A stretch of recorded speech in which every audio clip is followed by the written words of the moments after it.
Hello students, आज सबसे पहले आप सभी से बात कर लूँ। यूपी बोर्ड 2024 बोर्ड परीक्षाओं की कापियों का मूल्यांकन शुरू हो चुका है। कापियों के मूल्यांकन के में कुछ करने की प्रक्रिया में कुछ विशेष संशोधन किया गया है, जो आप सभी के लिए बड़ी खुशखबरी की खबर है कि अब स्टेप मार्किंग पर विशेष ध्यान दिया जाना है। यदि आपके कोई क्वेश्चन का आंसर आपने लिखा है और लिखते समय यदि कोई गलती हुई है, बीच में कोई मिस्टेक हुआ है और आपने प्रोसेस सही किया है, तो आपके पूरे मार्क्स नहीं कटेंगे, आपको उसमें मार्क्स देना है।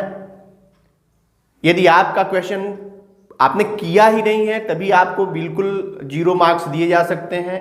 अन्यथा आपको मार्क्स स्टेप मार्किंग में देनी है। जैसे कि 8 नंबर का यदि कोई क्वेश्चन है तो 2-2 नंबर के स्टेप बनाए गए हैं और उसमें जितने स्टेप आप सही जाते हैं उतने मार्क्स आपको मिलने वाले हैं। इसलिए एक खुशखबरी आपके लिए है कि आपका पूरा का पूरा क्वेश्चन गलत नहीं होगा। यदि कोई स्टेप गलत है तो उस पर कुछ नंबर कट सकते हैं, यानी आपको पूरे मार्क्स नहीं मिलेंगे तो 0 मार्क्स भी नहीं मिलेंगे, यानी आपको नंबर मिलना है। इसलिए यदि आपने क्वेश्चन को अटेम्प्ट किया है तो आपको नंबर अवश्य मिलेगा। ये आपके लिए बड़ी राहत भरी सूचना है। दूसरी चीज, आप कापियों के मूल्यांकन के दौरान जो देखने को मिल रहा है वही पुरानी गलतियां, जिसको मैंने बार बार रिपीट करके समझाने का प्रयास किया कि क्वेश्चन नंबर डालना जरूरी है। बहुत सारे बच्चों ने क्वेश्चन को नंबरिंग ही नहीं किया कि किस क्वेश्चन का आंसर है, जिसकी वजह से समस्याएं होती हैं। बहुत सारे बच्चों के क्वेश्चन नंबर नहीं है और कुछ ने तो एक ही क्वेश्चन को 2-3 बार रिपीट किया है, मिसगाइड करने का प्रयास किया है, मिसलीड करने का प्रयास किया है, लेकिन इसका कोई विशेष असर जो है एग्जामिनर के ऊपर नहीं पड़ता। आपका नंबर, यदि आप ये सोच करके करते हैं कि आपने एक ही क्वेश्चन को 2 बार कर दिया है तो आपको नंबर मिलेंगे, तो ऐसा कुछ नहीं है। वो आपके एक्स्ट्रा और रिपीटेड आंसर में ऐड कर दिए जाते हैं, यानी उसका नंबर आपको अलॉट नहीं किया जाता है। दूसरी चीज और देखने को मिली है कि बच्चे जो है यदि आंसर लिख भी रहे हैं तो सही और चीज़ों को हाईलाइट नहीं किए। हाईलाइट करने से वो जो है विशेष नज़र में आता है और इससे आपके नंबर कम होने के बिल्कुल चांस नहीं होते, यानी आपको नंबर जरूर मिलते हैं और उसका मूल्यांकन जरूर किया जाता है। तो सबसे बड़ी अच्छी खबर यही थी कि आप सभी के यदि क्वेश्चन आपने अटेम्प्ट किया है तो आपको 0 नंबर नहीं मिलना है, आपको स्टेप मार्किंग दी जानी है।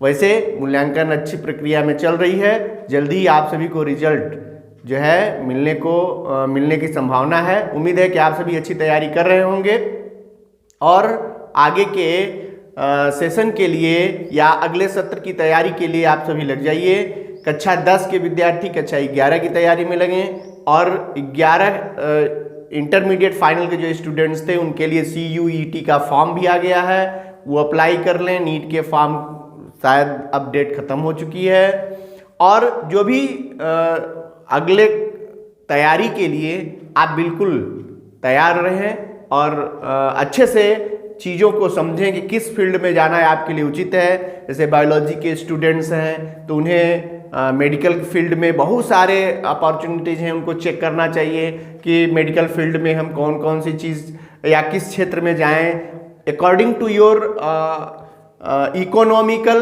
And physical condition and mental condition. आप अपनी मानसिक, आर्थिक और शारीरिक सभी चीज़ों को देख करके आप अपने फील्ड का चयन करिए और उस फील्ड में पूरा जोर लगा करके, क्योंकि कंपटीशन बहुत स्ट्रांग हो चुका है, विद्यार्थी अधिक हैं और सीट कम है, इसके लिए आपको पूरी मजबूती के साथ तैयार रहना पड़ेगा। खैर, ये मायने नहीं रखता यदि बहुत सारी सीट है, बहुत सारे विद्यार्थी हैं, ये देख करके हमें अपने कंपटीशन की तैयारी नहीं करनी है। हमें तो अपनी एक सीट तय करनी है, वो सीट कैसे आएगी ये बात हमें ध्यान देने की ज़रूरत है। और वो निश्चित रूप से उसका कोई शार्ट ट्रिक नहीं है, बल्कि आपको मेहनत करना ही पड़ेगा। आपको मैक्सिमम अपना पूरा मैक्सिमम दिखाना पड़ेगा अपने स्ट्रेंथ को, तभी जाकर के सफलता मिल सकती है। और मैथ के स्टूडेंट्स हैं तो उनके लिए भी जो है मैथ के फील्ड्स में, इंजीनियरिंग फील्ड में और साइंटिस्ट के फील्ड में एक नए फार्म की मैं बात करूंगा, एक नेक्स्ट एग्ज़ाम होता है, उसके लिए भी आप लोग जरूर सर्च करिए।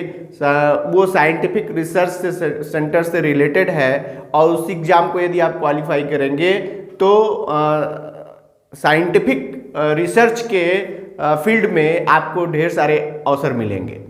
तो मुझे लगता है कि आप वैसे भी बहुत सारी चीज़ों को सर्च कर रहे होंगे और देखिए और कोई एक निश्चित फील्ड अपना डिसाइड करिए, ताकि आपका भविष्य अधूरा न रह जाए या आपके जो भी ड्रीम हैं वो अधूरे न रह जाएं। इसके लिए आप तैयारी पर